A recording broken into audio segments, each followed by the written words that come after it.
Diríamos, uno de los más hermosos monumentos que se ha podido donar en 1921, que es la famosa Fuente China, ubicada en el Parque de la Exposición y construida de bronce y mármol de Carrara, que representa a una mujer con el estandarte con la llama de la libertad, rodeada de las tres razas. Y es un diseño de un famoso escultor italiano, Gaetano Moretti. Esa es una fuente que sí ha sido restaurada, limpiada, para que tenga un puesto importante dentro del diseño del parque, pero tengo entendido que las esculturas de bronce han sido limpiadas de una manera inadecuada, ¿no? Lijando la superficie y quitándole la pátina original del monumento. Coba, coba. Así la colonia japonesa hizo lo que quizá fue el regalo más importante, la Plaza Manco Cápac, la estatua de Manco Cápac, que es el primer indio, el primer líder indígena que tuvo un monumento en Lima. Marca un momento importante del avance del indigenismo en la ciudad de Lima. El monumento de Manco Cápac tenemos que entenderlo dentro de la corriente indigenista de los años 20 en el Perú. Y además, de una u otra manera también la colonia japonesa lo dona como una manera de reivindicar, ¿no?, la teoría de que los primeros pobladores que llegaron a la América y específicamente al Perú fueron de origen asiático. Coba, coba. Coba, coba. También tenemos el de Petit Ours, que queda frente a Radio Nacional, que es un monumento interesante porque se trata de Lima, representado como una princesa, ¿no es cierto?, que le agradece a Petit Ours, que era el que salvó Lima en ese entonces, ¿no es cierto?, en la época de la guerra del Pacífico, y que es una linda idea, digamos, como monumento, y que se conserva bien, felizmente. Coba, coba. Los norteamericanos regalaron los atlantes que están en la cuadra 4 o 5 de la avenida Arequipa, ahí muy cerca del Parque Washington. Coba, coba. Era una banca en forma semicircular, era de mármol, dicho sea de paso, y como tú dices, tenía un fenómeno acústico, un eco.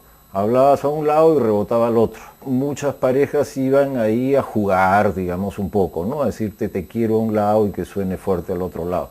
Se había convertido con el paso de los años en un clásico lugar romántico de Lima.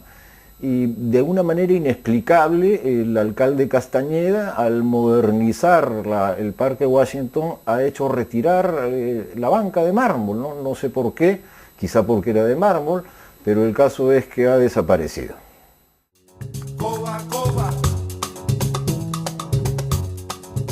Luego podríamos añadir otros regalos, como por ejemplo la estatua ecuestre de Sucre, donada por el Ecuador.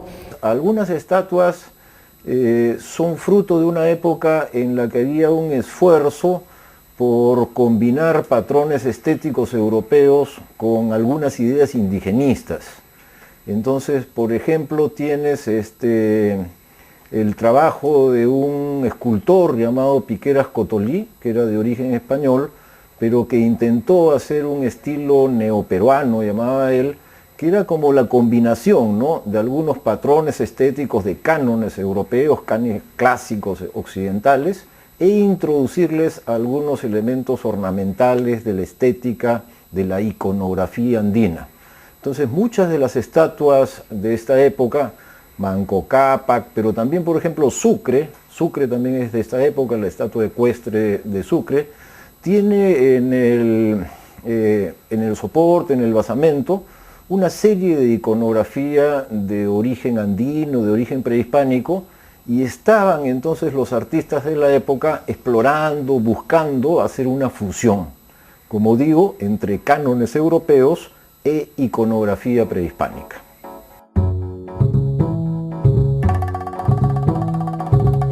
Luego había que remodelar Palacio de Gobierno porque querían dar una gran festividad y por esas cosas que tiene el destino, el palacio se quemó las primeras semanas de julio. Y entonces ahí Leguía contrató a los mejores diseñadores y arquitectos para que nuevamente rediseñaran Palacio de Gobierno y es así donde nace el Salón Ayacucho. Lo que pasa con los monumentos de Lima es que hoy día, por ejemplo, no se reconoce la importancia que tienen, pero en la época que se inauguraron, tenían una relación empática con el público. O sea, el público de ese entonces, Lima no era tan grande, desde luego, y el público vivía cerca de los monumentos, conocía a quienes estaban dedicados, ¿no?, qué significaban las alegorías, y entonces hasta hacían chistes y caricaturas sobre los monumentos de Lima, lo que significa que había pues una relación muy estrecha entre los monumentos y el público de Lima. Coba, coba.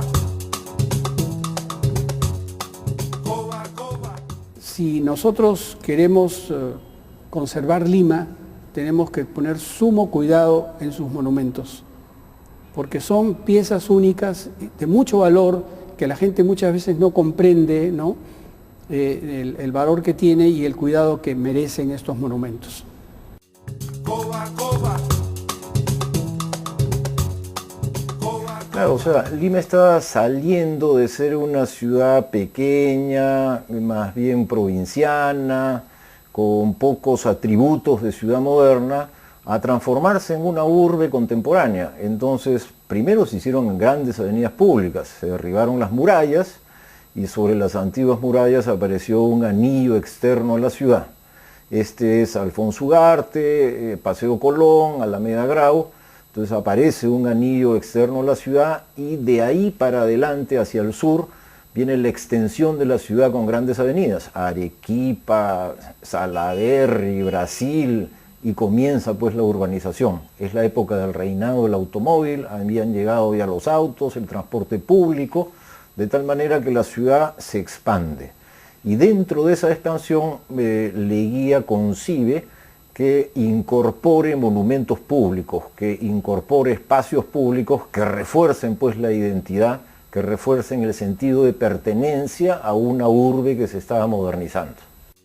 Coba, coba. Las placas de bronce en el Perú se las suelen robar, ¿no? Y se refunden, tú sabes, y se emplean para otras cosas, de tal modo que hay un cierto mercado negro de placas de bronce. Coba, coba. O sea, tiene que ver con la fragmentación de la ciudad. Ha habido una época en que la ciudad, si bien es cierto que ya no era el viejo centro colonial y que había crecido, era una ciudad donde uno iba de un lado a otro con relativa facilidad. Donde tú agarrabas tu vehículo o el transporte público y cruzabas la ciudad y podías hacer un paseo. Vamos a hacer este domingo una caminata por algunos monumentos de Lima que recuerdan la época de Leguía, pero todo esto se ha perdido, y se ha perdido porque la ciudad ha crecido demasiado, porque no hay un transporte público masivo digno de ese nombre, y porque cada vez que quieres movilizarte son grandes embotellamientos.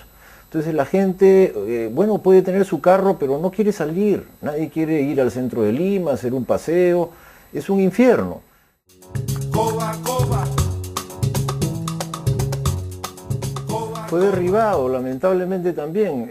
Fue un lindo regalo. Era un arco que estaba en el comienzo de la avenida Arequipa, entre 28 de julio y Arequipa. Regalo de España, de la colonia española en el Perú. Y bueno, en los años 30, pocos años después, unos 10 o 15 años después, fue derribado para dar paso a la circulación de vehículos, ¿no? Una modernidad mal entendida, se prefirió el asfalto al arco morisco, ¿no? En vez de buscar pues hacer alguna plaza, o no sé, no buscar una solución urbanista más creativa, lo derribaron para dar paso a una pista. Entonces se perdió el arco morisco. Coba, coba.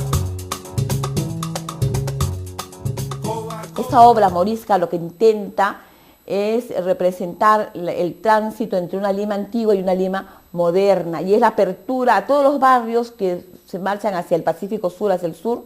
El barrio Santa Beatriz, que comienza a crecer vertiginosamente, Miraflores, Lince, todos antiguas haciendas que luego se convierten en urbanizaciones, donde la clase media y la élite y la élite alta comienzan a poblar esas zonas de gran crecimiento urbano, y que inaugura también la avenida Arequipa, que en ese momento se llamaba Avenida Leguía.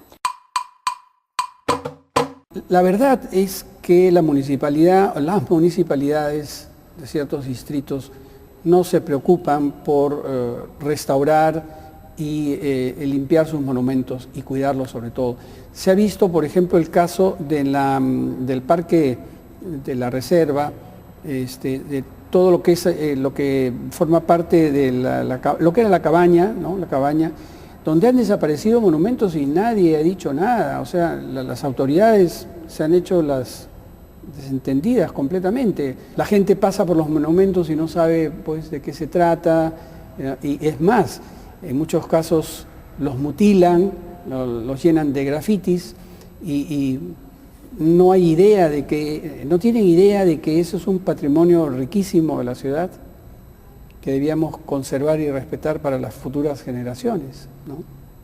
Lima ha crecido desordenadamente a partir de 1950, ha ido expandiéndose y se ha vuelto una ciudad convulsa, agitada, con un tráfico caótico y una contaminación que muchos de estos monumentos los ha deteriorado, los está deteriorando. Este bicentenario que se nos viene debe ser una apertura a integrar la ciudad como un todo e integrar también no solo la ciudad sino el país, ¿no? Porque nos hemos olvidado de la participación provinciana en la independencia, que de una u otra manera desde antes del 21 ya estaban organizando sus movimientos independentistas.